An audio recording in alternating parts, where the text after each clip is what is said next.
जय गुरु जी, शुक्राना गुरु जी और हमारे प्यारे संगत परिवार को भी जय गुरु जी। संगत जी, गुरु जी का ही एक परीक्षा था जो फ़िलहाल गुरु जी ने लिया था और पास या फेल तो गुरु जी ही जाने, लेकिन परीक्षा क्या थी वो आप सभी के साथ शेयर करना है। लेकिन उससे पहले हम करेंगे गुरु जी का मंत्र जाप। ओम नमः शिवाय, शिव जी सदा सहाय। ओम नमः शिवाय, गुरु जी सदा सहाय। संगत जी, गुरु जी की परीक्षा कुछ इस तरीके से थी कि जैसे कोई योद्धा होता है जो लड़े जा रहा है और कुछ खुद ना थक गया है बस ज़िंदगी से। ऐसी बहुत सारी संगत होगी जो डेली ये कहते हैं कि बस हम थक गए, बस अब कुछ नहीं हो रहा मुझसे, बस अब मैं थक गई और मुझसे नहीं लड़ा जा रहा। तो ऐसे में गुरु जी ने एक परीक्षा रखी थी सिखाने के लिए और आप सभी तक वो मैसेज पहुंचाने के लिए भी, ताकि मैसेज ही आपको बहुत ज़्यादा पीछे से कहते हैं ना बैकबोन की तरह काम करेगा। तो ये परीक्षा इस तरीके से थी कि जैसे बहुत ज़्यादा जो कोई काम करता है, लड़ता है, योद्धा है, जैसे बहुत सारे काम अपने सिर पर या अपने कंधों पर बर्डन लिया हुआ था कि और मैं थक चुकी थी उनको करते करते, बट क्या था कुछ ड्यूटीज़ ली हुई हैं तो उनको करना ही है, बट नज़रिए से देखूँ तो उसकी कोई ज़रूरत नहीं है, ठीक है। लेकिन फिर भी जो गुरुजी बोलते गए जैसे भी था कि कितना ये प्रेशर झेल सकती है, कितना ये बर्डन, कितना पेशेंस है इसमें, तो उसका टेस्ट ट्राई होता रहता है गुरुजी की साइड से।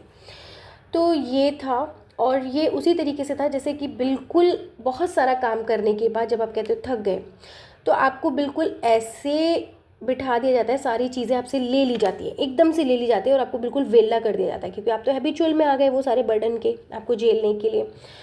लेकिन उसके बाद जब एकदम से आपका वो सारा काम छीन लिया जाए, आपके हथियार छीन लिया जाए, जैसे कि रणभूमि में योद्धा को, किसी को जो फाइटर लड़े जा रहा है, ठीक है, और उससे सारा एकदम से उसको बिठा दिया जाए कि तू बैठ जाए यहाँ पे, सारे हथियार ले ली जाए, उसे लड़ना नहीं कुछ नहीं, कि तू बस बैठ जाए यहाँ पे शांति से, आँख बंद करके बैठ जा। तो ये हो जाए तो अंदर बहुत छटपटाहट रहती है, बहुत छटपटाहट, क्योंकि वो इंसान तो योद्धा है, लड़ने वाला है, उसको बैठा के वो कैसे काम हो सकता है, उसे नहीं हो सकता। लेकिन फिर भी गुरुजी ने ये एकदम से ये सारी चीज़ें हुई और ये ऑटोमेटिकली होता चला गया सारा, कि जो मेरे डेली यूजेस के वर्क थे या ओवर बर्डन हो रहा था जिसकी वजह से मैं स्ट्रेस आउट हो रही थी बहुत ज़्यादा, ठीक है, बहुत ज़्यादा स्ट्रेस में थी, तो गुरुजी के द्वारा ही सॉल्यूशन भी दिए गए। लेकिन उस टाइम मुझे कुछ ऐसा फील हुआ कि जैसे किसी छोटे बच्चे को, जब छोटा थे, आपने कभी फेस भी किया होगा, आपको बंद अलमारी में जैसे बंद कर देते हैं ना और बच्चा अंदर छटपटाता है, उसको दम घुटता है, वो कुछ ऐसी ही फीलिंग थी कि मुझे बैठा नहीं जा रहा है। मैं डेली जैसे कि गुरुजी से बहुत सारी बातें करके अपना जितना भी मेरे मन में चीज़ें होती हैं वो सब रिलीज़ हो जाती थी और मैं बिल्कुल फ्री हो जाती थी। बहुत सारा काम इंसान जब कर लेता है, अपना निपटा लेता है, तो उसके बाद फ्री हो जाता है। तो ये कुछ ऐसा था कि पेंडिंग वर्क्स बहुत सारे हो गए थे, मुझे बस बिठा दिया गया था कि थक गई, थोड़ा सा शांत बैठो बैठो बैठो, लेकिन अंदर इतनी भूचाल बेचैनी सी हो गई थी, क्योंकि जब आप अपना काम करने वाले जो बंदे हैं ये उनके लिए है जो बहुत ज़्यादा ओवरलोड में जी रहे हैं, जो बहुत सारा काम करते हैं दिन में, और एकदम से उनको बिठा दिया जाए तो उनको बेचैनी सी हो जाएगी। इसी तरह की बेचैनी होगी जैसे बंद अलमारी में आपको छोटे बच्चे को बंद कर दिया जाए, और बिल्कुल ये उसी तरीके की बेचैनी थी और उसे बाहर निकलने के लिए नहीं मिलता है। लेकिन आप समझिएगा कि ये जो अलमारी में बंद किया हुआ था ना, ये इसी तरह से है जैसे हमारे मन में हम लोग जब अपनी आत्मा से मिलते हैं तो उस टाइम हमें घुटन होती है बहुत ज़्यादा, ठीक है, बहुत घुटन, क्योंकि भगवान वहीं रहते हैं। अभी मुझे वहाँ पर घुटन फील हो रही थी कि मुझे बस बाहर निकालो, मुझे यहाँ पर नहीं रहना, लेकिन वो शांति ही आपको धीरे धीरे धीरे धीरे अच्छी लगने लग जाती है जब आप मेडिटेशन में जाते हो। और मैं कभी मतलब भाग भाग के काम करने वाली थी, ठीक है, लेकिन बैठना एक जगह आसन पे, ये सब बैठना, तो वो मेरा कहते हैं ना कि मेरा काम नहीं था। लेकिन फिर भी फोर्सफुली गुरुजी ने बिठाया अलमारी में, वो मेरे को ना बेचैनी सी हो गई, बहुत ज़्यादा, बहुत बेचैनी हो गई मुझे। बट गुरुजी तो वहीं पर ही हैं, कहते हैं ना शिव आपके मन में ही, आपको वहाँ तक पहुँचना है। जब ये बेचैनी ख़त्म हो जाएगी, जब आपको वहाँ अलमारी में बैठना सुकून देने लगेगा, और इस बीच भी काम हुए जब मैं कुछ नहीं कर रही थी, तो ऐसा लाइफ में था ही नहीं कि कोई काम रुका हो, तो भगवान फिर गुरुजी कहते हैं सब कुछ तो मैं करने वाला हूँ, अगला दिन, अगला पल, शाम को हर चीज़ तो मैंने डिसाइड करी हुई है, तो तू क्यों छटपटा रहा है इतना। मैं सब कर देना है, तू ओवरलोड लेना बंद कर, शांत बैठ, शांत बैठ। और लेकिन ये बहुत सारे उन लोगों को भी जाता है जो हमेशा मन में टेंशन लेके रखते हैं कल की, अरे मुझे ऑफिस भी जाना है, अरे बच्चों की फ़ीस भी जमा करनी है, अरे मुझे यहाँ जाना है, अरे मेरा ये काम पेंडिंग है, अरे वो है। तो बहुत सारा फ्यूचर में बच्चों को लेके, ऑफिस को लेके कि मुझे जॉब चेंज करनी है, मुझे ये करना है, मुझे नया घर लेना है, मुझे बहुत सारी रिस्पॉन्सिबिलिटीज़ जो एल्डर्स होते हैं अपने घर के, जो पूरा घर चला रहे होते हैं, तो उनके कंधों पे बहुत जिम्मेदारी होती है और उनके माइंड से वो टेंशन निकलती ही नहीं है, क्योंकि उन्हें पता है कि उनका साथ देने वाला कोई नहीं है। ठीक है, साथ देने वाला कोई भी नहीं है उनका, और अकेले ही बस लड़ रहे हैं, बराबर का उनका कोई नहीं है। तो ऐसे में फिर गुरुजी ने ये प्रैक्टिकल करवाया कि सब कुछ मेरे से ले लिया, कि जो भी मैं वर्क कर रही थी, जो भी जिससे मुझे लग रहा था कि भाई मेरा यही मेरा काम है, दिया गया है और ये मुझे करना है, और एक के बाद एक के बाद एक के बाद एक के बाद जैसे रिस्पॉन्सिबिलिटी मेरी बढ़ती चली गई, बढ़ती चली गई। ठीक है, तो वो इतना ओवरलोड हो गया, इतना ओवरलोड हो गया जैसे कि किसी हेड ऑफ़ द फैमिली जो होता है उसके ऊपर प्रेशर होता है। फिर हेड ऑफ़ द फैमिली जो इतना प्रेशर रखते हैं, मम्मी पापा कह लो, दादा दादी, मतलब बहुत प्रेशर होता है उनके ऊपर, क्योंकि उनको फैमिली चलानी होती है अपनी। ठीक है, तो गुरुजी ने पहले वो बर्डन फील कराया, फिर वो बर्डन एकदम से ले लिया। ठीक है, तो फिर बेचैनी सी शुरू हो गई। पहले स्ट्रेस था, फिर वो बेचैनी में बदल गया कि मैं ऐसे खाली क्यों बैठी हूँ, क्योंकि मैं तो हूँ ही नहीं वो उस टाइप की, मैं तो लड़ने वाली डेली डेली, मतलब काम में कर्म ही मेरा सब कुछ है, तो उसमें पीस कहाँ से लेकर आऊँ, क्योंकि उसकी एक हैबिट पड़ जाती है आपको, उस चिंता करने की हैबिट है। और वो फिजूल की तब लगने लगी जब अंदर गुरुजी ने शांति से बिठा दिया, और उसके बाद भी मेरे चाहने ना चाहने से सारी चीज़ें मुझे प्रैक्टिकल दिखाई गई कि तेरे चाहने ना चाहने, इतने स्ट्रेस लेने से, इतने उससे कुछ नहीं होने वाला है, क्योंकि मैंने आगे का हर पल लिखा हुआ है ऑलरेडी। तो यहाँ पे कितना भी डांस कर ले उससे कुछ नहीं होने वाला, तो अपने दिमाग में कितना भी स्ट्रेस ले ले, होना वही है कि जो मैंने लिखा हुआ है, और तेरी हर प्रॉब्लम का सोल्यूशन आगे है ऑलरेडी, तेरे को आगे जाके मिल जाना है, तो चिल कर, बैठ, आराम कर। तो ये गुरुजी ने इस तरीके से दिखाया, और फिर वो अलमारी का दरवाज़ा खुला और मैं बाहर आई हूँ। मेरी चीज़ें मेरे हाथ में दोबारा, सत्संग शेयर करना और जो चीज़ें मतलब थी वो वापस मेरे हाथ में आई हैं। इस बीच आपने देखा भी होगा कि काफ़ी लंबे टाइम से सत्संग रेगुलर नहीं हो रहे थे, दूसरी संगत के भी और मेरे खुद के भी। तो गुरुजी की तरफ से ही वो रोके हुए थे, क्योंकि बर्डन बहुत ज़्यादा हो रहा था। और फिर गुरुजी कह रहे थे कि करना तो मुझे ही है, तू किस बात की टेंशन ले रही है। तो उन सभी बंधनों को, क्योंकि गुरुजी बार बार एक ही चीज़ रिपीट करवा रहे थे कि सभी बंधनों से मुक्त कर दो, ओ शिवाय, बस यही यही यही ज़ुबान पर था। तो धीरे धीरे यही फिर गुरुजी ने कहलाया कि ये सारा बंधन ही है, एक्चुअल मुक्ति वही है जो तुम अपने मन से बिना किसी के बर्डन के, अगर आपका मन कह रहा है कि मुझे ये नहीं करना, आपकी पूरी आस्था उसमें नहीं है, तो आप वो बंद कर रहे हो, और जो आप दिल से खुश होकर के कर रहे हो वो आपका असली मुक्ति है, आपका असली फ्रीडम है, उसमें आपकी मन की खुशी मिलेगी, सब कुछ। जैसे कि बहुत पहले गुरुजी से भी जुड़ने से पहले या बहुत पहले मैं किसी भी चीज़ को नहीं मानती थी। ठीक है, आप थर्सडे में कपड़े नहीं धोने हैं, बाल नहीं धोने हैं, जैसे बहुत सारे नाखून नहीं काटना है, मतलब बहुत सारे छोटे छोटे रिस्ट्रिक्शंस, कि मीठा खा के बाहर नहीं जाना है, ये वो फलाना ढिकाना, बहुत कुछ होता है। मैं कुछ नहीं मानती थी, कोई व्रत नहीं करती, कोई पूजा, कुछ नहीं। तो आप यकीन माने प्रॉब्लम्स तो आती रहेंगी, दिन के बाद रात आनी है, रात के बाद सुबह आनी है, ये तो होना ही है, आएंगी प्रॉब्लम्स। बट उनसे फाइटिंग करने के लिए, और उस टाइम पर भी मुझे पता था कि कोई ना कोई एक डिवाइन बैठा है जो कर लेगा अपने आप, उस एक के भरोसे, अब मुझे नहीं पता वो कौन है, उस एक के भरोसे, जैसे कि आप छोटे बच्चे होते हैं और फादर के भरोसे कि आपको टेंशन नहीं होती फीस कहाँ से भरेगी, ये कहाँ से होगा, वो कहाँ से होगा, नए कपड़े कहाँ से आएंगे, बस आप डिमांड करके छोड़ देते हो, और वो कहाँ से पूरा होता था, कभी कमी नहीं आई, कभी नहीं आई, सच बता रही हूँ। जितना गिविंग एनर्जी में रही ना, कि दूसरों के लिए अपने लिए जितना भी पसंद आता था या जो भी था फ्री थी, तो उतने उससे ज़्यादा भगवान ने लौटा के दिया मुझे। ये प्रैक्टिकल था। तो मैं फ्री रहती थी, एकदम फ्री माइंड। लेकिन जब से मैंने उन चीज़ों को बांधना सीखा, लिमिट करना सीखा, तो मैं देख रही थी मैं खुद ही बंधती जा रही थी। तो ये एक सीख थी कुछ टाइम के लिए कि क्यों आपको जो पुराने बंधन हैं, आप फ्री थे, क्यों उन बंधनों को मानना चाहिए।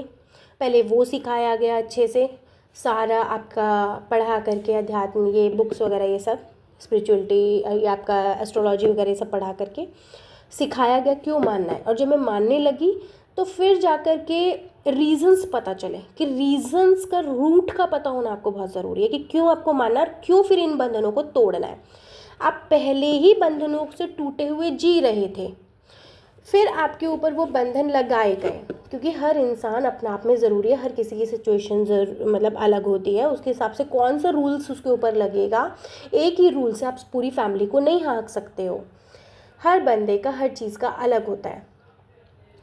तो उसके हिसाब से फिर गुरुजी ने सारा सिखाया, फिर मैं उन सारे रूल्स को फॉलो करने लगी। लेकिन मैं तो रूल्स के लिए बनी ही नहीं थी, मैं तो फ्री होके जैसे जैसे मैं रूल्स फॉलो करती चली गई, मैं बंधती चली गई।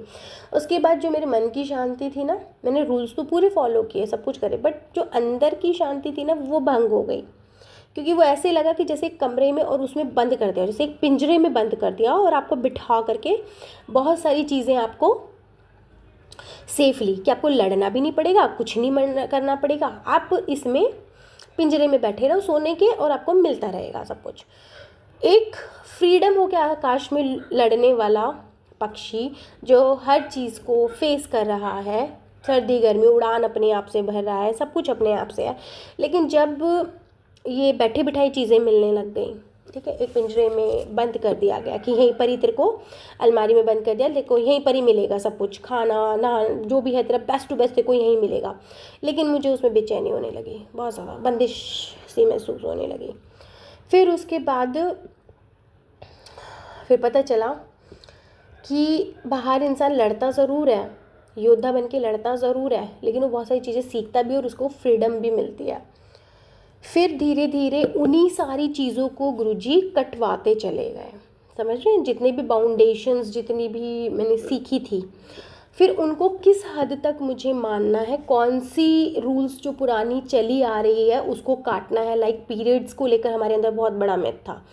जब मैं जुड़ी, क्योंकि मैं पहले भी इतना नहीं मानती थी, और जब मैं जुड़ी तो मैं बहुत ज़्यादा उसको रूल करने लगी कि भाई नहीं करना पूजा ये वो, और सभी लेडीज़ मानती भी है। लेकिन फिर गुरुजी ने वहाँ पर कैची चलवाई कि नहीं, ये कुछ नहीं होता है, ये एक आपका नेचुरल साइकिल है, नेचुरल प्रोसेस है। हर चीज़ को कौन सा नेचुरल है उसको गुरुजी ने बिल्कुल अंधभक्ति और इन सब चीज़ों को कटवाते हुए मतलब अच्छे तरीके से उसको समझाया। ये पुराने कुछ ऐसे थॉट पैटर्न हैं जो बना दिए गए, और ये थॉट पैटर्न तब बनाए गए होंगे कि जैसे कोई बिगड़ैल बच्चा होता है जो मान ही नहीं रहा है उसको, तो फिर उसमें क्या करेंगे आप, उसके चारों ओर एक रूल्स बना देते हैं। लेकिन जब वो चीज़ पैटर्न खतरनाक बनता चला जाता है, ठीक है, उसके जैसे लेडीज़ को हीन माना जाने लगा पीरियड्स के लिए कि ये पूजा में नहीं बैठ सकते हैं या ऐसा कुछ है, तो उस पर भी फिर गुरुजी ने बिल्कुल कि ये अब गलत जाता जा रहा है, इसको ठीक करो, करेक्ट करो इन चीज़ों को। वाटर बॉटल को लेके गुरुजी के यहाँ जो मिलते हैं, आपका जल प्रसाद जो मिलता है उसको लेकर के, मतलब बहुत सारे ऐसे छोटे टॉपिक थे जिनको गुरुजी ने पहले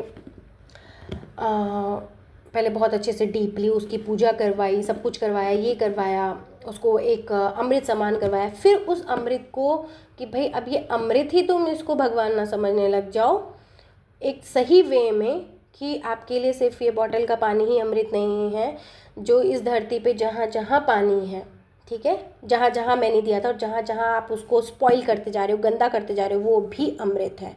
जितनी आप इस बॉटल का पूजा करते हो उतनी ही कहीं और मिलती है आपको वो बॉटल, आप उसको भी उसी अमृत के समान समझो।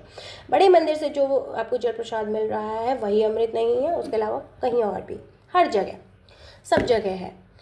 तो इसी तरीके से बहुत सारी चीज़ें, छोटे छोटे लेवल को भी गुरुजी ने बारीकी से बहुत अच्छे से समझाया कि क्यों पहले क्योंकि मैं पहले कुछ नहीं मानती थी, ना पूजा पाठ करना, ना ही किसी स्वरूप को इतना मानना, बस हनुमान जी को ही मानती थी, बट दिल से। बट डेली धूप बत्ती अगरबत्ती करना, सुबह उठ करके पूजा पाठ करना, ये बहुत पहला मेरा ये सब नहीं था, बिल्कुल नहीं था बचपन से।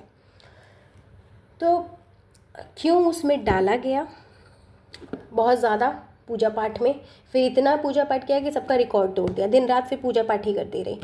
फिर अब उस चीज़ को क्यों आपने तोड़ना है, क्योंकि उसने मुझे बांध दिया था एक सोने के पिंजरे में, उसने मुझे बांध दिया। फिर उसके बाद उसको क्यों आपको पिंजरा तोड़ करके बाहर निकलना है, तो फिर मुझे पता चला मैं जो पहले थी, ये एक तरह से स्पिरिचुअल की जर्नी होती है, अध्यात्म की जर्नी होती है कि आपको एक गड्ढा खोदते चले जाना है। आप हर परत को जो धरती की है उसको सीखते चले जाओगे। अच्छा ये रोड़े आ रहे हैं तो अब ये वाला औजार चाहिए मुझे, अब ये वाला सरफेस आ रहा है तो अब मुझे ये चाहिए। आपने बहुत बड़ा गड्ढा खोदा अंदर तक, और आप पूरा जाके एग्जामिन करके और फिर बाहर आके वहीं पर जहाँ पर आप थे वहीं पर आकर बैठ गए, खड़े हो गए। तो आप वहीं आ जाएंगे जहाँ पर आप पहले थे। लेकिन दुनिया जो कहती है ना, लेकिन आपको जानना ज़रूरी है कि आप कौन से स्टेज पर हो, आप कौन से लेवल पर खड़े हो। जो आज की डेट में ये कहता है ना मैं कुछ नहीं मानता, मेरे बस की ज़्यादा पूजा पाठ नहीं है, मैं जो करता हूँ मेरे मन से करता हूँ, तो आप प्लीज़ उसको ज़्यादा फोर्स ना करें, क्योंकि वो ऑलरेडी बहुत हाई स्टेज पर है, बहुत स्पिरिचुअलिटी के हाई स्टेज पर है। क्योंकि एक टाइम आने पर जो हम मूर्ति पूजन करते हैं और स्वरूप का करते हैं, ये गुरुजी के ही पैटर्न में बात कर रही हूँ मैं एक एक चीज़ उनका आज्ञा फॉलो करा है। तो ये सब स्टेप बाय स्टेप ना छूटती चली जाती हैं। जब आप देखिएगा कि जो बड़े बड़े ऋषि मुनि रहे हैं, वो कभी भी जो तपस्या करते थे, जो डायरेक्ट ब्रह्मांड से जुड़ते थे, वो कभी भी उसमें नहीं करते थे, ठीक है। सन्यासी संत जो होते थे वो कभी भी स्वरूप सामने रख के नहीं करते थे, उनका डायरेक्ट कनेक्शन होता था। और वो डायरेक्ट कनेक्शन कहाँ होता था? अपने ही भीतर से और ब्रह्मांड से, बाहरी ऊर्जा और अंदर की ऊर्जा से। तो धीरे धीरे धीरे धीरे गुरुजी ने ये सारे स्वरूप भी हटवाए मेरे, और जितने भी गुरुजी के लगवाए हुए थे वो भी स्टेप बाय स्टेप चेंज होते चले गए। गुरुजी के चोले बार बार बदलना। फिर बाद में समझ में आया कि हर भगवान का चोला जो है ऊपर का जो है, ठीक है, जो ऊपर के उन्होंने कपड़े पहने हुए हैं, बस यही तो फ़र्क है। इन सब भगवानों के अगर मैं कपड़े, ये ऊपर का जो गेटअप है ये हटा दूँ तो सब सेम ही तो है, सब सेम है। जब भगवान पैदा करके भेजता है, पीके मूवी आ गई इसी के ऊपर फिट, कि जब भगवान भेजता है तो सेम ही तो होता है अंदर, हाड़ मास चेतना कुछ भी कह लो, सब सेम ही तो होता है। सिर्फ ऊपर का जो चोला पहन लिया है, जैसे शिव जी का चोला ऐसा गेटअप है, विष्णु जी का अलग है, ठीक है, सबका अलग अलग है गेटअप। तो ये चोला ही तो है, हर चोले का एक महत्व है। इसीलिए गुरुजी भी जब अलग अलग ड्रेसेस में, अलग अलग कलर में जब आपके लाइफ में ब्लेस किए जाते हैं, स्वरूप आता है उनका, तो आप समझिएगा कि अलग अलग भगवानों की ब्लेसिंग आपको मिल रही है, ठीक है। गुरुजी जो है वो है एक डिवाइन पावर है, लेकिन उनका बदलना, कलर्स का बदलना, उनके जो ड्रेस है उसका बदलना, मतलब अलग अलग भगवान का आना। लक्ष्मी है, सरस्वती है, जो भी है, लेडी का कोई भी है, बट बाहर का चोला ही तो है। तो मतलब सारा फर्क चोले का है क्या, बाहर का? ये चोला है क्या? असली तो इंसान अंदर का है ना, चोला तो इस टाइम मुखोटा हो गया। क्योंकि बीच में गुरुजी ने मुझे एक मुखोटा भी दिखाया था जब मैं पूजा की दुकान पे गई थी। मुखोटा दिखाया था जो दुर्गा पूजा में सिर्फ फेस का मुखोटा ही माता का लगाया जाता है और वो माँ बन जाती हैं, ठीक है। तो हर इंसान को ले लीजिए, हर भगवान को ले लीजिए, गुरुजी के हर चोले वाले स्वरूप को ले लीजिए, सिर्फ ऊपर का चोला ही मुखोटा है, ठीक है, मुखोटा है। अगर मैं सबके चोले हटा दूँ, सबके चोले हटा दूँ, तो अंदर से सारे भगवान भी एक जैसे, सारे इंसान भी एक जैसे, सब एक जैसे दिखेंगे आपको। कबूतर, ठीक है, उनको चोला अलग अलग पहना दूँ, एक को शिव जी का पहना दूँ, एक को उनका पहना दूँ, एक को उनका पहना दूँ, तो वो भी आपको अलग अलग रूपों में दिखने लग जाएगा। लेकिन अगर कबूतर सारे बिना कपड़ों के, बिना चोले के बैठे हैं तो कबूतर ही तो कहोगे आप उसे, राइट। तो जैसे सफ़ेद कबूतर है, वो सफ़ेद रंग का चोला पहन के बैठे हैं, ये ग्रे कलर का चोला पहन के बैठे हैं, बट है तो कबूतर ही। तो बहुत बारीकी से गुरुजी ने चीज़ें समझाई कि क्यों आपको धीरे धीरे गुरुजी ने चोलों को छुड़वाया, गुरुजी के खुद के चोलों को भी, भगवान के चोलों को भी, सबको गुरुजी ने छुड़वाया। सिर्फ ओरिजिनल जो बचा वो ब्लैक एंड वाइट कलर बचा, ठीक है। जो सूरज की रोशनी आती है चारों तरफ से, 7 रंग है, वो चोले ही हैं। ठीक है, वो चोले ही हैं एक तरह से। ठीक है, हर भगवान का अपना चोला होता है, गणेश जी का अलग है, सबका ये सब चोले हैं। बट इंटरनली आप जाओगे तो एक ही चीज़ है, एक ही चीज़ है सब में। ठीक है, और वही एक ही चीज़ खींचते ही वो मिट्टी में मिल जाना है। तो इस स्टेप बाय स्टेप करके गुरुजी ने आगे बढ़ाया था। प्रैक्टिकली अनुभव थे। देखिए, कोई उपदेश देने वाला नहीं है सामने, कोई कुछ भी नहीं है, लेकिन उन्हीं की एक चेतना, उन्हीं की एनर्जी ने मेरी लाइफ में ऐसे ऐसे इंसानों को, फ्रेंड कह लीजिए, क्योंकि मेरी जो जर्नी थी ना, वो रिलेटिव्स, जो हमारी फैमिलीज़ होती हैं, फैमिलीज़ क्यों हैं, क्योंकि भगवान शिव तक पहुंचने के बहुत सारे रास्ते हैं। तो मेरा जो रास्ता था वो एक अनुभव का था, प्रैक्टिकल, और फैमिलीज़, फ्रेंड्स, ये सब से होता हुआ, उनको पढ़ते हुए, स्टडी करते हुए, ये वो अपनाया गया था। और वही शायद मेरा मुँह भी था, तो गुरुजी ने वो भी चीज़ हटवाई। बहुत सारी चीज़ें प्रैक्टिकल करवाई गुरुजी ने, कौन सही है कौन गलत है, क्यों, मतलब ये रिलेटिव्स, माँ बाप आपकी लाइफ में हैं, क्योंकि चेतना खाली कुछ कर ही नहीं सकती थी। शिव शक्ति, उनको एक शरीर के साथ आपकी लाइफ में आपको प्रोटेक्ट करने के लिए आना था शिव शक्ति को, इसलिए उन्होंने मेल फीमेल की एनर्जी, जो दिन रात की एनर्जी है हमारी, तो उसको किसी स्वरूप में तो आना था ना, फिजिकल फॉर्म में, तो उन्होंने माँ बाप भेज दिए। ऐसे ही हर भगवान की एक चेतना होती है, उसको एक शरीर चाहिए था, तो उन्होंने एक रिलेटिव के फॉर्म पे आपको भेज दिया। हर इंसान आपको प्रोटेक्ट भी करता है, हर आपको सिखा के भी जाता है। जो भी आपकी लाइफ में आता है वो आपको कुछ सिखाने के लिए आता है। तो बी पॉजिटिव, ऑलवेज, हमेशा पॉजिटिव रहो, हमेशा कमियों को ढूंढना बंद करो। ये गुरुजी का मैसेज था। और अगर 10 इंसान में आपको बुराई दिख रही है ना, तो नज़रिया गुरुजी ने वो बदल दिया कि आपको उसमें से भी एक क्वालिटी पर नज़र रखनी है, ढूंढ के दिखाओ मुझे। फिर गुरुजी ने एक टास्क दिया कि हर इंसान में जो नेगेटिविटी छोड़ दे, हर इंसान की क्वालिटी ढूंढ के दिखा मुझे। कोई भी मेरी लाइफ में जो भी आए, तो जिनसे मुझे बहुत ज़्यादा इरिटेशन भी थी, जो मुझे बिल्कुल नहीं अच्छे लगते थे, बट गुरुजी ने उसका भी नज़रिया चेंज करवाया। तो उसमें भी क्या करवाया कि इसमें से क्वालिटी ढूंढ के दिखा, सिर्फ क्वालिटी, सिर्फ पॉजिटिव ढूंढ के दिखा। अच्छा, ये तेरी लाइफ में है, इसमें पॉजिटिव ढूंढ के दिखा, इसका पॉजिटिव पॉइंट क्या है नोट कर। ये आया इंसान, इसका पॉजिटिव पॉइंट नोट कर। तो हर किसी का पॉजिटिव पॉजिटिव पॉजिटिव ढूंढते ढूंढते, तो एक तो मुझे हर मेरी लाइफ में जो भी पर्सन है, ठीक है, वही परेशान करते हैं, और वही वो मेरे ऑटोमेटिकली सारे पॉजिटिव होते चले गए, क्योंकि पॉजिटिव ढूंढने की आदत पड़ गई। और हर इंसान मेरी लाइफ में कैरेक्टर जो नेगेटिव भी था, वो भी ऑलरेडी गुरुजी ने एक तरह से सकारात्मक कर दिया। और सकारात्मक करते करते करते करते मैं खुद भी पॉजिटिव हो गई, क्योंकि मैं खुद के लिए भी नेगेटिव नहीं करती। नेगेटिव हो भी रहा होगा ना, तो भी उसमें से ढूंढती हूँ कि नहीं, अच्छा ही हुआ होगा। कुछ भी एक्सीडेंट हो रहा है, कुछ भी हुआ, अरे यार अच्छा ही हुआ, बच तो गई, मर जाती कहीं ना कहीं। ठीक है, बच्चे अभी 2 दिन पहले जैसे बहुत चोट लग गई थी, और गुरुजी के भी काफ़ी संगत को मैसेज आ रहे होंगे कि दुर्घटना दुर्घटना दुर्घटना, और वो हुई है। बच्चा बैडमिंटन खेलते हुए बहुत ज़ोर से गिरा और उसके हिप बोन में चोट लगी। ठीक है, 1-2 दिन उसको बहुत ज़्यादा प्रॉब्लम रही, वो गिरा, सब कुछ रहा, बट अंदर से स्ट्रेस नहीं था, उसमें भी पॉजिटिव ढूंढ लिया और बच गया ना।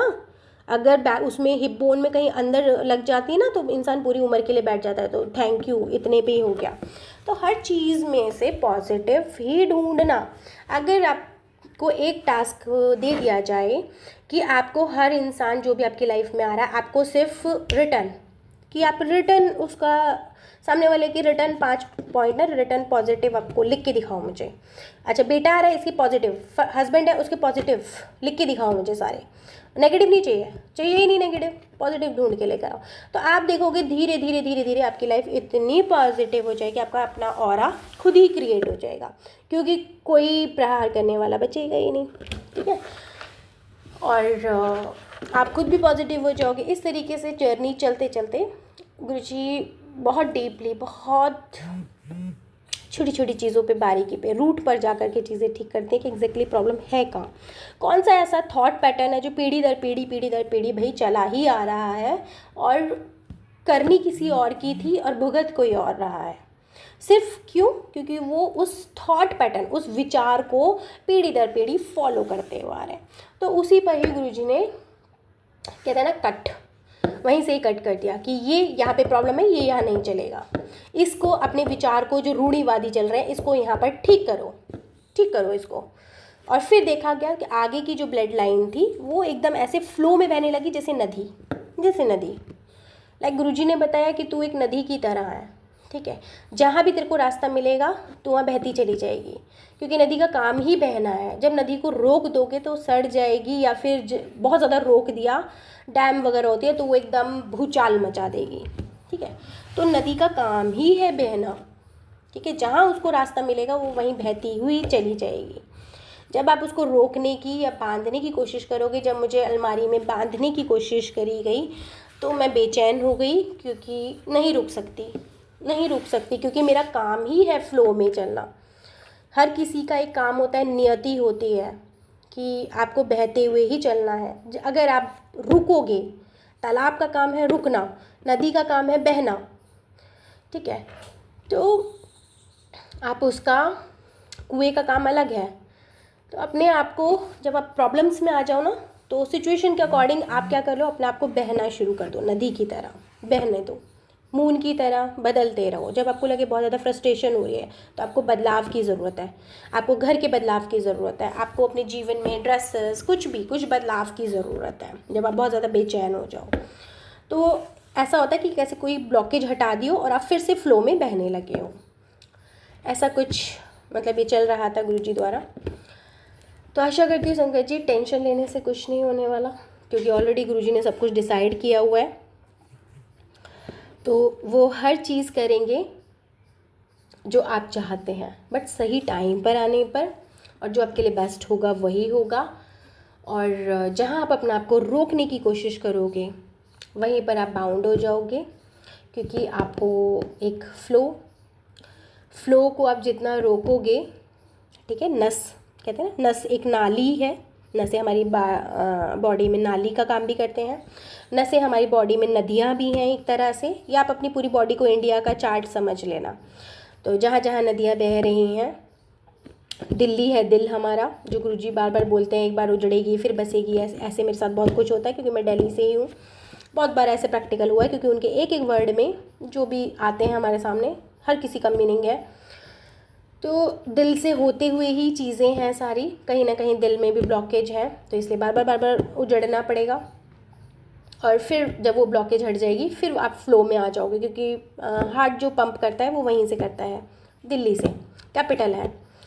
अगर कैपिटल ही बर्बाद होगी, दिल ही बर्बाद होगा, तो पूरे बॉडी में ब्लड सर्कुलेशन अच्छे से नहीं होगा।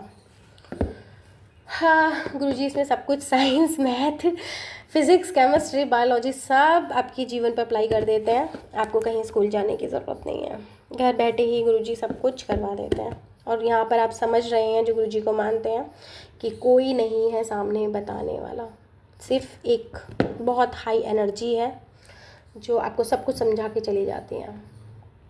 थैंक यू सो मच गुरुजी। बोलने के लिए इतना कुछ होता है कि पूरा दिन बुलवाते रहो, मुंह बंद ही नहीं होगा। और कई बार ऐसे भी हुआ है कि मैं बहुत बोलने वाली थी और एकदम से जैसे मुझे चुप कर दिया जाए, कि चुप, बिल्कुल चुप। बहुत बोलने वाले बच्चों को बिल्कुल एकदम चुप बैठा दिया जाए, मुंह पे उंगली रख के। ये कुछ इसी तरह से 1-2 महीने मेरे साथ रहा था कि चुप होके बैठ जा बिल्कुल।